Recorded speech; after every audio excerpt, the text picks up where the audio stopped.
എല്ലാവർക്കും ഡെലിഷ്യസ് റെസിപ്പീസിലേക്ക് ഒരിക്കൽ കൂടി സ്വാഗതം. കുടംപുളിയൊക്കെ ഇട്ട് വെച്ച ഒരു നാടൻ മീൻകറിയുമായിട്ടാണ് ഞാനിന്ന് വന്നിരിക്കുന്നത്. സാൽമൺ ഫിഷാണ് ഈ കറി തയ്യാറാക്കാനായിട്ട് ഉപയോഗിച്ചിരിക്കുന്നത്. നല്ല ടേസ്റ്റി ആയിട്ടുള്ള ഈ മീൻ കറി എങ്ങനെയാണ് തയ്യാറാക്കുന്നതെന്ന് നോക്കാം. അപ്പോൾ നമ്മുടെ മീൻ കറി തയ്യാറാക്കാനായിട്ട് ഒരു മൺചട്ടിയിൽ കുറച്ച് വെളിച്ചെണ്ണ ഒന്ന് ചൂടായി വന്നപ്പോൾ 2 നുള്ള് ഉലുവയാണ് ചേർത്തത്.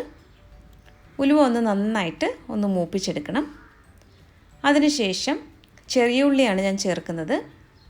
ഏകദേശം 10 ചെറിയ ഉള്ളിയാണ് ഇപ്പോൾ ചേർത്തത്. ഇതിനെ നല്ലതുപോലെ ഒന്ന് വഴറ്റിയെടുക്കണം. ഈ ചെറിയ ഉള്ളി ഒന്ന് വഴന്ന് വരുമ്പോഴേക്കും ഇതിലേക്ക് നമുക്ക് കുറച്ച് കറിവേപ്പിലയും 2 പച്ചമുളക് കീറിയതും കൂടി ചേർത്ത് കൊടുക്കാം. 1 ടേബിൾ സ്പൂൺ നിറയെ ഇഞ്ചി വെളുത്തുള്ളി പേസ്റ്റ് ചേർത്തിട്ടുണ്ട്. ഇനി ഇത് നന്നായിട്ട് ഒന്ന് മിക്സ് ചെയ്തെടുക്കാം. ഇഞ്ചിയുടെയും വെളുത്തുള്ളിയുടെയൊക്കെ ആ പച്ചമണം ഒന്ന് മാറുന്നത് വരെ നന്നായിട്ടൊന്ന് വഴറ്റിയെടുക്കണം. അതിനുശേഷം നമുക്കിതിലേക്ക് പൊടികളൊക്കെ ചേർത്ത് കൊടുക്കാം.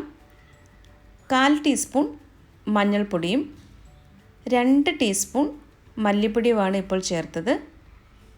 ഇനി ഇത് നന്നായിട്ട് ഒന്ന് ഇളക്കി കൊടുക്കാം. അടുത്തതായിട്ട് ഞാനിതിലേക്ക് ചേർക്കുന്നത് മുളക് പൊടിയാണ്. 4 ടീസ്പൂൺ കാശ്മീരി ചില്ലി പൗഡർ ചേർത്തിട്ടുണ്ട്. സാധാരണ മുളക് പൊടിയാണ് ഉപയോഗിക്കുന്നതെങ്കിൽ ഇത്രയും മുളക് പൊടിയുടെ ആവശ്യമില്ല. നിങ്ങളുടെ എരിവിനനുസരിച്ച് മുളക് പൊടിയുടെ അളവൊക്കെ അഡ്ജസ്റ്റ് ചെയ്യാവുന്നതേ ഉള്ളൂ. ഇപ്പോൾ പൊടികളൊക്കെ നന്നായിട്ട് മൂത്ത് വന്നിട്ടുണ്ട്. ഇനി ഇതിലേക്ക് കുടംപുളിയാണ് ഞാൻ ചേർക്കുന്നത്. 3 കുടംപുളി ഒരു 10 മിനിറ്റ് മുമ്പ് തന്നെ വെള്ളത്തിലിട്ട് വെച്ചിരുന്നു. അപ്പോൾ അതുകൂടി ചേർത്തിട്ട് നന്നായിട്ട് ഇതൊന്ന് ഇളക്കി കൊടുക്കാം. എണ്ണയൊക്കെ നല്ലതുപോലെ തെളിഞ്ഞു വന്നിട്ടുണ്ട്. ഇനി ഇതിലേക്ക് നമുക്ക് ആവശ്യത്തിനുള്ള വെള്ളം ഒഴിച്ചു കൊടുക്കാം. ഉപ്പ് കൂടി ചേർത്തിട്ടുണ്ട്. നന്നായിട്ട് ഇതൊന്ന് ഇളക്കി കൊടുക്കാം. ഇനി അരപ്പ് നല്ലതുപോലെ ഒന്ന് തിളച്ച് വന്നതിന് ശേഷമാണ് മീൻ കഷ്ണങ്ങളൊക്കെ ചേർത്ത് കൊടുക്കുന്നത്. ഇപ്പോൾ അരപ്പ് ഇവിടെ നന്നായിട്ട് തിളച്ച് വരുന്നുണ്ട്. ഇനി ഇതിലേക്ക് നമുക്ക് കഴുകി വൃത്തിയാക്കി വെച്ചിരിക്കുന്ന സാൽമൺ ഓരോ കഷ്ണങ്ങളായിട്ടും ഇട്ട് കൊടുക്കാം. വളരെ ടേസ്റ്റി ആയിട്ടുള്ള ഒരു മീനാണിത്. ഈ ഒരു കറി തയ്യാറാക്കാനായിട്ട് ഈ സാൽമൺ തന്നെ വേണമെന്നില്ല. ഏത് മീനെ വെച്ചിട്ടും ഇങ്ങനെ ഒരു കറി നമുക്ക് തയ്യാറാക്കാവുന്നതേ ഉള്ളൂ. മീനൊക്കെ ഇട്ട് കൊടുത്ത ശേഷം സ്പൂൺ കൊണ്ടൊന്നും ഇളക്കരുത്. ഇത് വളരെ സോഫ്റ്റായിട്ടുള്ള ഒരു മീനാണ്.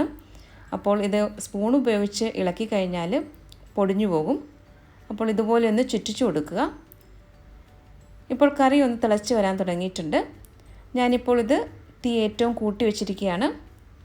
ഏകദേശം 5 മിനിറ്റ് തീ കൂട്ടി വെച്ചിട്ട് ഒന്ന് വേവിച്ചെടുത്തിട്ടുണ്ട്.